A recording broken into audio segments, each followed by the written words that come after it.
ओम नमो नारायण। महाकुंभ कल समाप्ति की ओर है। कल शिवरात्रि के स्नान के साथ महाकुंभ बहुत अच्छी व्यवस्था के साथ समापन की ओर संपन्न होगा। लेकिन इसमें विपक्ष के इस सनातन के सबसे बड़े महापर्व पर, जो हमारे साधु संत नागा सन्यासी शंकराचार्य से लेके सभी हिंदुओं का, इससे बड़ा पर्व कोई नहीं है। और उस पर भी जो विपक्ष के हैं उनको राजनीति करना यह शोभा नहीं देता।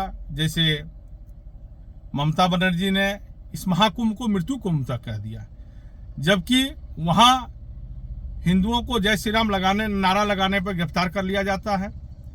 वहां अगर आप हिंदू हैं तो आप पर बम फेंका जाएगा, हिंदू हैं तो आपको कई तरह से प्रार्थना कर करके जेल भेज दिया जाता है। यही नहीं, जब चुनाव होता है, चुनाव के बाद और चुनाव के समय लाखों हिंदुओं को बंगाल से बाहर जाना पड़ता है। हम ममता बनर्जी को कहना चाहते हैं कि जिस तरह यह मृत्यु कुंभ नहीं, मृत्यु बंगाल आपने कर दिया हिंदुओं के लिए।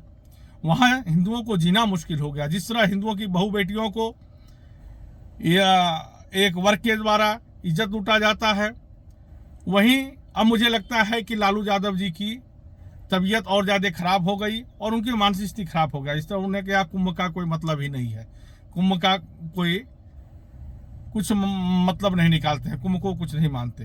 जिस तरह से रामगोपाल यादव जी ने और अखिलेश यादव जी ने कहा कि महाकुंभ जैसा शब्द ही नहीं है, अर्धकुंभ होता है और कुंभ होता है। उन्हें नहीं पता कि कुंभ और महाकुंभ होता है। जैसे विद्यालय और महाविद्यालय होता है, वैसे कुंभ और महाकुंभ होता है। हो सकता है रामगोपाल यादव जी और अखिलेश यादव जी अर्ध विद्यालय में पढ़े होंगे, इसलिए ऐसा ज्ञान उनको है।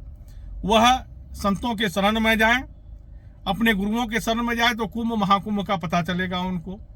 जिस तरह से कांग्रेस के नेता मल्लिकार्जुन खड़गे ने, अध्यक्ष ने कहा कि कुंभ में नहाने से क्या भोजन मिलेगा, लेकिन उनके भी कई नेता के चुपके चुपके डुबकी लगा गए। जो महाकुंभ शब्द से पे डरते थे वह भी अखिलेश यादव आके डुबकी लगा गए। तो पता नहीं लोगों को हिंदुओं के वोट से मतलब तो है नहीं। मुसलमानों के वोट पाने के लिए हिंदुओं पर बड़े आक्षेप लगाते हैं। जिस तरह 29 तारीख को घटना हुई, उस पर विपक्ष ने रोटियां सेकना प्रारंभ किया। जहां लोगों को संतावना देना चाहिए था, वहां विपक्ष ने रोटी सेकी। इससे अभी सब संत लोग मर्माहत हैं और विपक्ष को बताना चाहते हैं कि ऐसे समय में आप लोगों को संतावना देने के काम करिए, उसके घाव पर मरहम लगाइए, न कि घाव पर नमक लगा दीजिए। और इस महाकुंभ योगी जी और मोदी जी, सारे संत समाज, सारे प्रशासन और जितने लगे हुए वहां सफाई कर्मी, जिन्होंने बहुत शुद्धता के साथ, बड़ी सफाई के साथ, जल का, लेटरिन, बाथरूम, पूरे कुंभ में आपको कहीं गंदगी नहीं दिखाई दिया।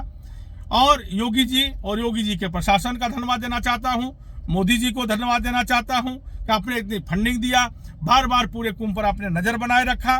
पूरा सेना के लोगों को मैं धन्यवाद देना चाहता हूं, जिसने इतने भव्यता के साथ, दिव्यता के साथ डिजिटल महाकुंभ कराया। इसलिए सभी में कुंभ में लगे हुए सभी सहभागियों को, सभी संतों को और सभी आए हुए लगभग 65 करोड़ श्रद्धालुओं को मैं धन्यवाद देना चाहता हूं।